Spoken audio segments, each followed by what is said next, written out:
Of all మన project home coming అని ఒక ఎగ్జిక్యూటివ్ ఆర్డర్ రీసెంట్గా సైన్ అయింది.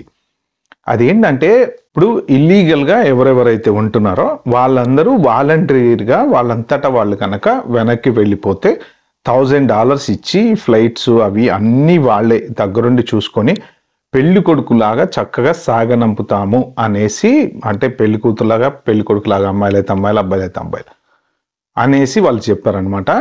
యాక్చువల్గా ఇంకా చాలా మంది ఇల్లీగల్స్ ఉన్నారు. అంటే మొన్న ట్రంప్ పంపించిన వాళ్ళు ఎవరైతే ఫ్లైట్లలో పంపించారో వాళ్ళు కాకుండా, అంటే వీళ్ళందరినీ పంపించాలి అంటే $350 మిలియన్ ఖర్చు అవుతుందంట. ఒక ఇల్లీగల్ ఇమ్మిగ్రెంట్ని వాళ్ళంతటా వాళ్ళు బయటికి పంపించాలి వేరే కంట్రీకి అంటే ఈచ్ పర్సన్ మీద అరౌండ్ $17,000 ఖర్చు అవుతుందంట. అంటే ఇప్పుడు ఈ ఇల్లీగల్ వాళ్ళు మొత్తం టోటల్గా దగ్గర ఒక 11 lakhs అంటే 1 million ప్లస్ ఉన్నారనమాట.